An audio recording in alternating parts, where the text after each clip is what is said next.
a hospital funded by your 13 Sabbath offerings, a unique centre of influence in Bangkok, Thailand, and a pioneer in Kenya. All this and much more coming up next.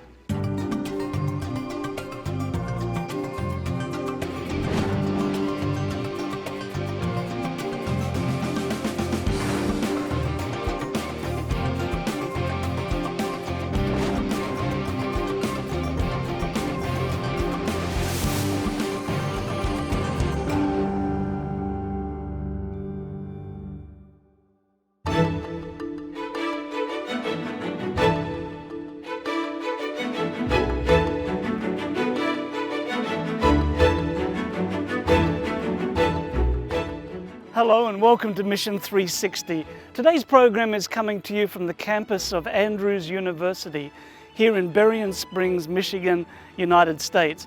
This is a historic campus. In fact, its forebearer, the Battle Creek College, began in 1874 and it moved to this campus here in Berrien Springs in 1901 and became known as Emmanuel Missionary College. And this is actually the oldest Adventist college in the world, and it's been a landmark of Adventist education, which of course is now the second largest Christian educational system in the world. In late 1950s, there were plans made for the Adventist Theological Seminary to join with Emmanuel Missionary College, and that happened in 1960 when it moved to this campus and it became known as Andrews University. It's a long history, it's a rich history, but it's made what this place is today, a centre for training people for mission and for service. We'll be looking more at what's happening here at Andrews and mission around the world today.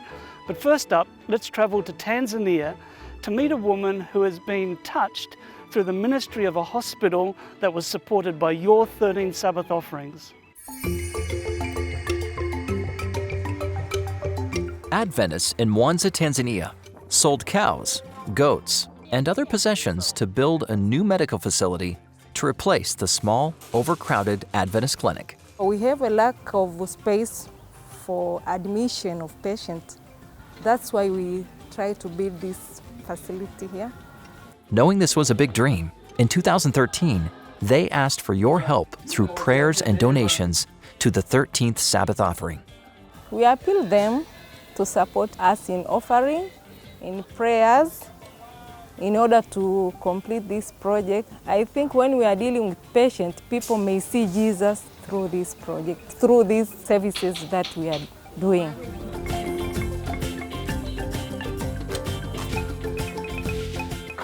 Your generous giving to the mission offering helped build a beautiful medical facility that is spreading a message of hope to the people of Mwanza.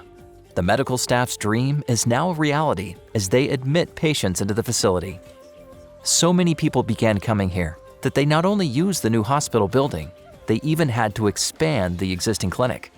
People come to this clinic because it's known as a place with caring doctors and nurses, and the staff take pride in their approach to medical care. The compassion that is in this hospital, the way we handle patients is different. We don't handle them like customers or people who bring to us money. We handle them with care. Their safety and their well-being is our priority. Each morning, hospital staff meet in an unfinished space for devotional time. This hospital is different because first we start with prayers in the morning. And personally, if I miss them in the morning, my day is usually not the same compared to when I wake up early and I come early to the morning devotion every day. So when we start with prayers, it's like Holy Spirit is with us when we see patients. Angela had a tumor growing in her stomach that caused her pain for 2 years. All she could do was lie in bed. She didn't know where to go for help until someone told her about the Adventist hospital. Before I came here, I was hopeless. I thought I was going to die. But when I came to this hospital, I felt well again, completely. Hospital staff prayed for Angela, and after intense surgery, doctors successfully removed the tumor. I felt hope after the doctors came in. They didn't sleep day or night for me. Although she still needs to take it easy, Angela is now able to perform household tasks that she wasn't able to do for the last 2 years. She and many other patients excitedly tell others about their experience in the hospital. This hospital has been overloaded with God's power. I can testify to this because of the services I received and my experience here. I know the services are excellent and I really appreciate what I received. And I'm praying for this hospital now. The hospital always follows up with its patients through a compassion unit.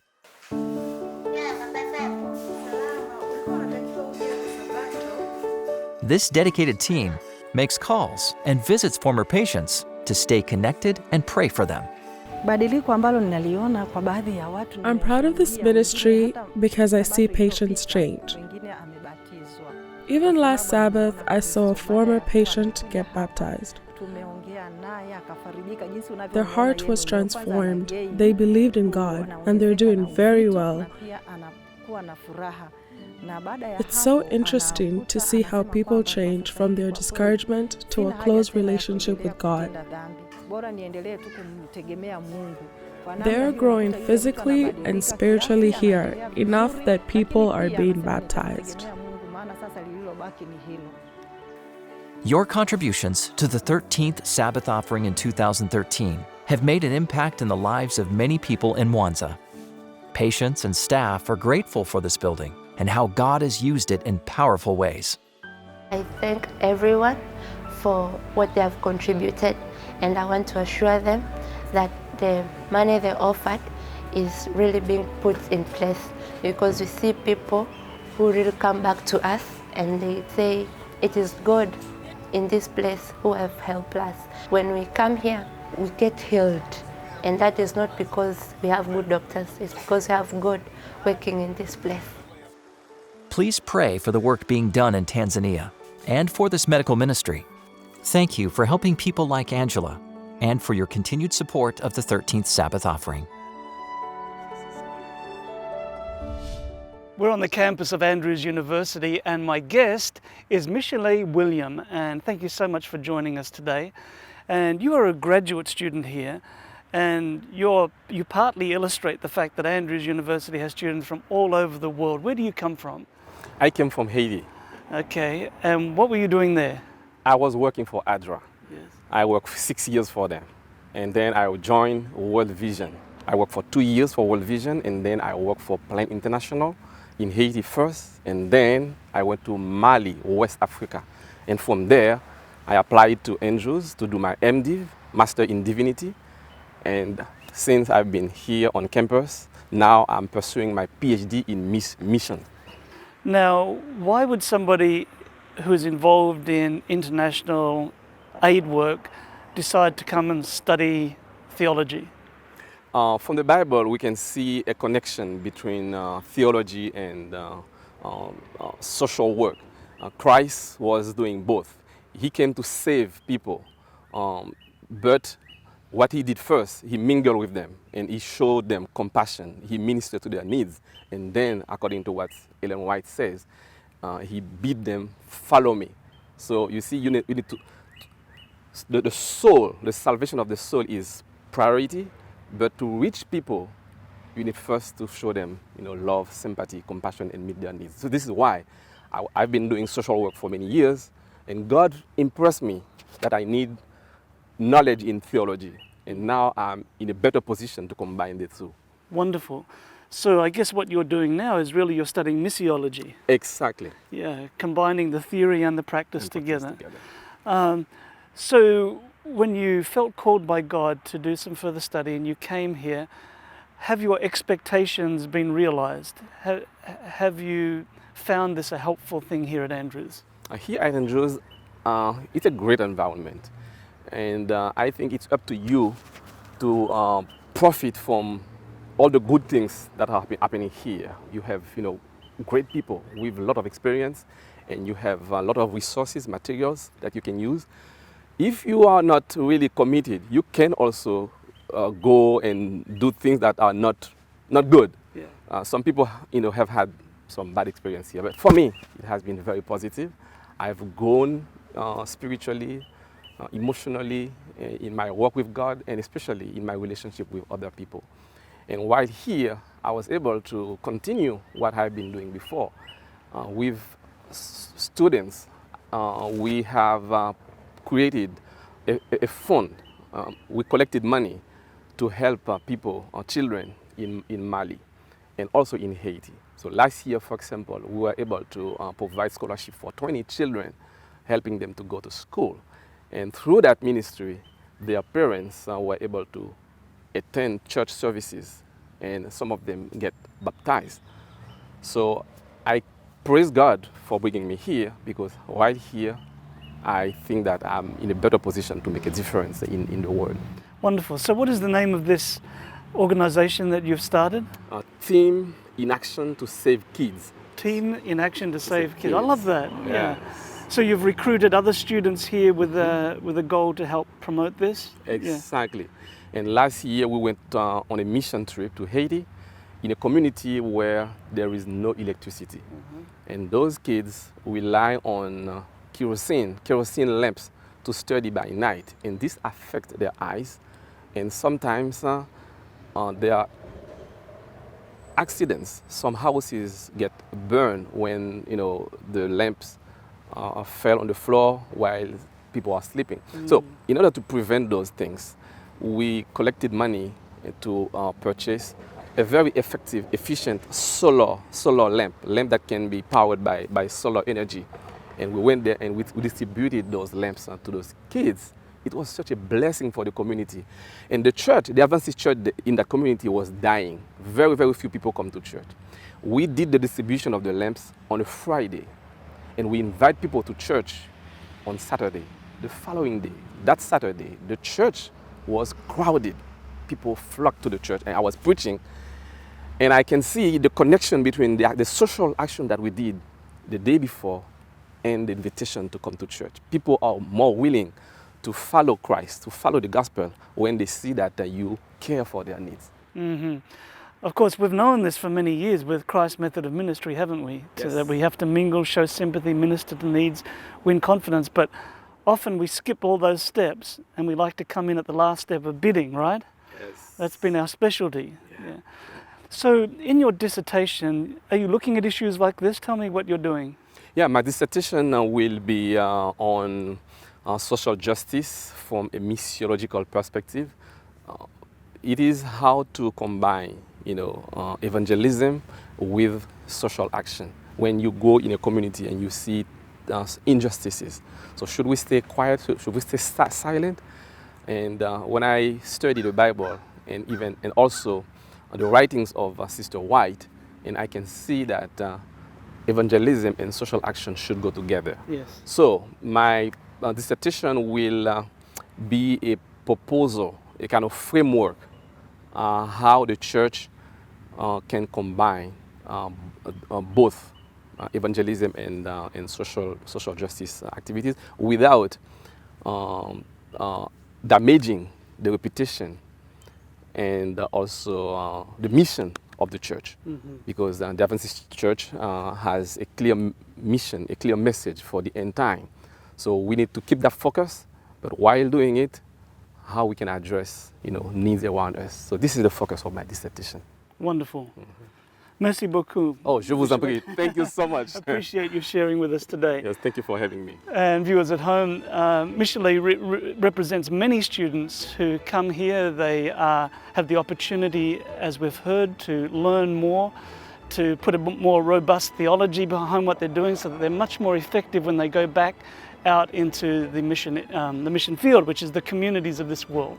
Please pray for Andrews University, pray for the students here from around the world, that they will continue to be a light for Jesus. We'll be right back after this break.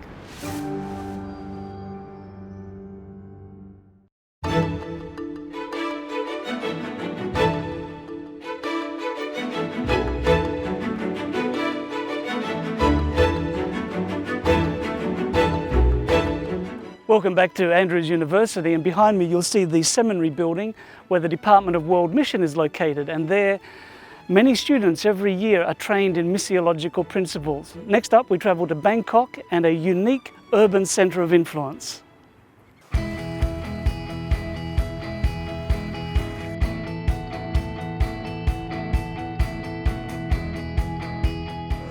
I'm here in the heart of one of the biggest cities of Southeast Asia, Bangkok, Thailand. And here we are in a place that I'm not that familiar with, but Brian here is going to tell us about what he's doing here and what exactly are we standing by? Yeah, thanks, Rick. So this is actually our climbing facility in our gym.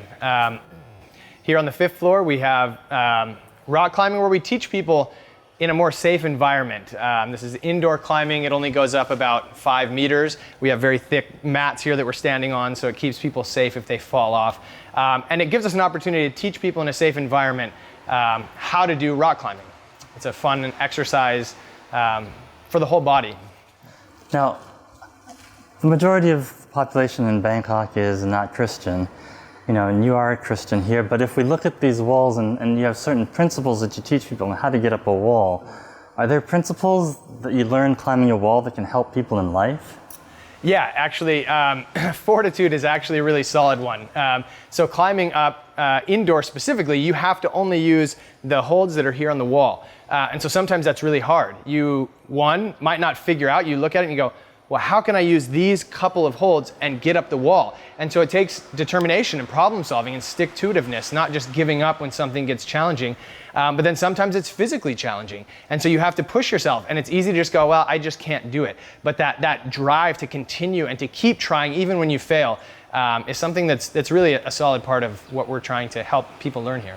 So can I ask you what brought you here? What inspired you to leave home and come all the way to Thailand? So to come specifically to Thailand, my wife and I, we were working in the United States for the North Pacific Union Conference of the church that we attend, and we were just trying to figure out what God wanted us to do. And we were trying to help people, specifically with health. My wife and I had both had some health issues as younger people, and through influences that we had met through this church, we started to improve our health, and so we wanted to share that with other people. And so we actually watched a documentary called I Want This City, and it was about somebody following around a pastor in Bangkok, Thailand.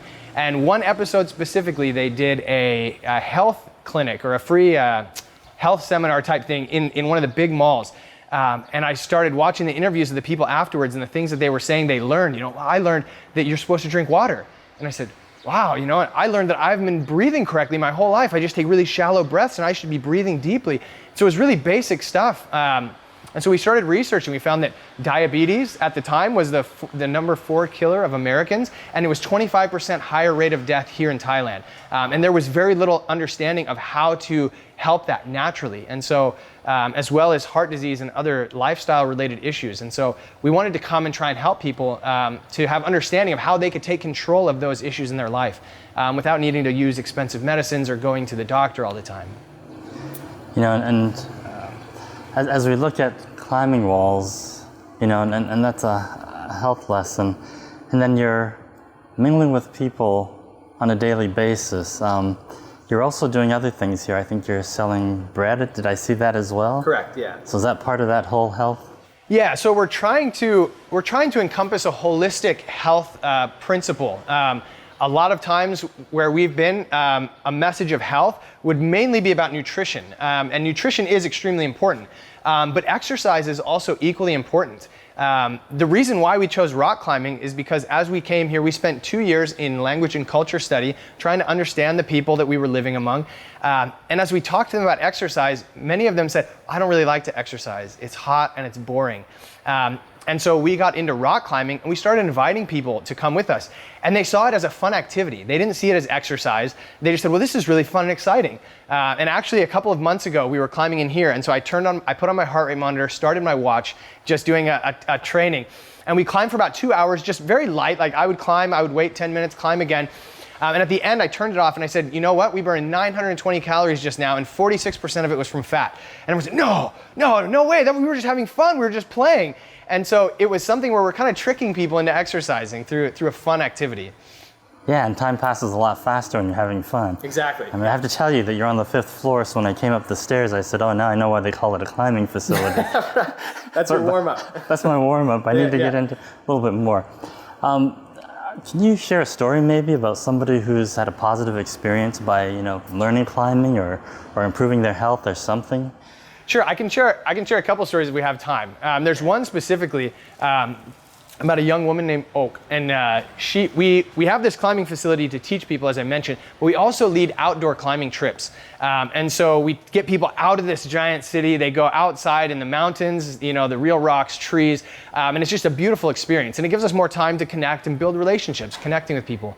And so we went on this one group, and this young woman named Oak, she came along, and she was having fun, and we were all climbing. We had about 12 people on that trip. And so we were doing what's called multi-pitch climbing, which means we were broken up into a few different groups. And one group would go up, we would bring the rest of the people up, and then that first group would continue on, and then the next group would go. So we weren't all really together. And so I wasn't with her in the group, but I helped her with the second part. I was doing the belay section. As we finished and we all went down, I ended up walking next to her. And I said, so how was it? And she said, well, your group said it was going to be easy, and it wasn't easy. And I said, but you did it. And she said, no, I didn't. You pulled me up. And I was a little bit surprised, and I said, no, I didn't pull you up. You climbed up. She said, no, you pulled me up. And so what I realized in talking with her a little bit more was that in her mind, she had told herself she couldn't do it. And so even though she had done it, her mind told her she didn't do it. She couldn't have done it. Somebody else helped her. And so I had a good talk with her about the importance of challenges, and not just doing things you can do, but actually you have to challenge yourself in life so that you can grow and get better at things. And so it was really an interesting view into how our brain and what we tell ourselves actually influences what we can do and how we think. Yeah, unfortunately our time is up, because I'd love to hear more stories. It sounds like what you're doing is really touching people's lives here.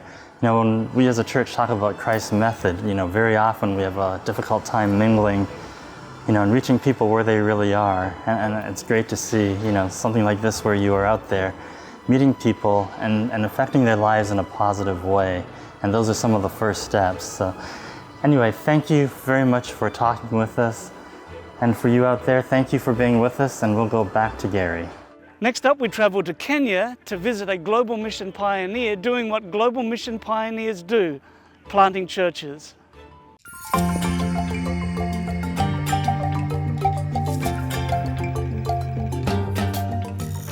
The Jeep bumps along the road as Kenyan church leaders make their way to visit a global mission pioneer.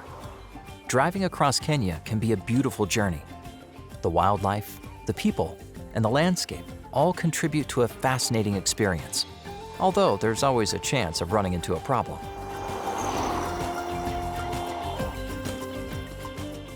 But the best part of this journey is meeting people like Pioneer Linus. He prayed for God to use him and was assigned to work in a town where there were no Adventists. In time, Linus helped start a small congregation of believers who are now in the process of constructing a church of their own. Everyone takes part in the construction, eager to see the building finished.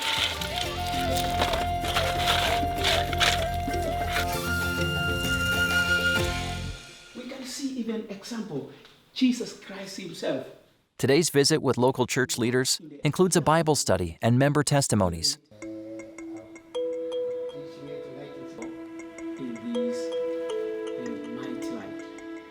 David is a dedicated church member who was part of the Mau Mau uprising decades ago.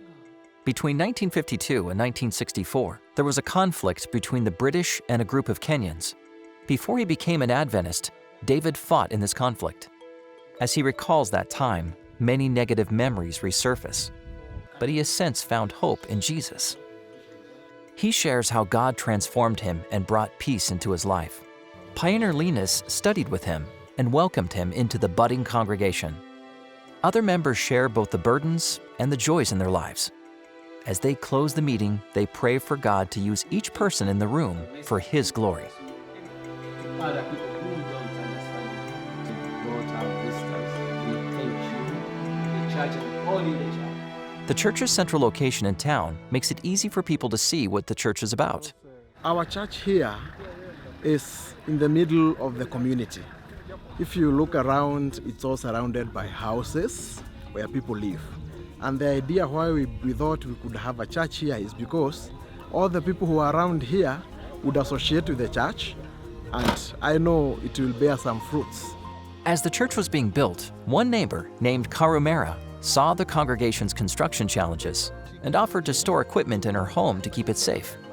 She's happy to help her Adventist neighbors. She soon became friends with Pioneer Linus and has started Bible studies with him. During their visit, the Kenyan church leaders get to know the other community members. The neighbors share that they like getting to know their Adventist neighbors, and some would like to visit the church on a future Sabbath. Let's pray for this small congregation in Kenya. Pray that their example reflects Jesus to their community.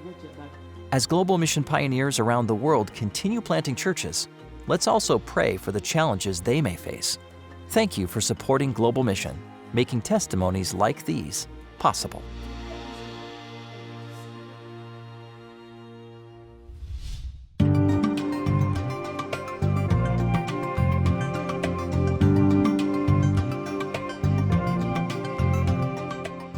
Well, thank you so much for joining us for today's program, and I hope that you've been inspired and that you've been challenged by what you've seen and heard as we've looked at our 360-degree view of mission around the world. We've seen how 13 Sabbath offerings are making a difference. We've seen a unique center of influence in Bangkok, Thailand. We've seen how missionaries are changing lives in different places. And I want to thank you so much for your continuing support of Adventist Mission. Through your finances, through your personal involvement, and most importantly, because of your prayers. But whether you pray, whether you give, whether you go, whether you do all three, we consider you to be part of our Adventist Mission team, so thank you. For Adventist Mission, I'm Gary Krause, and I hope that you can join me next time right here on Mission 360.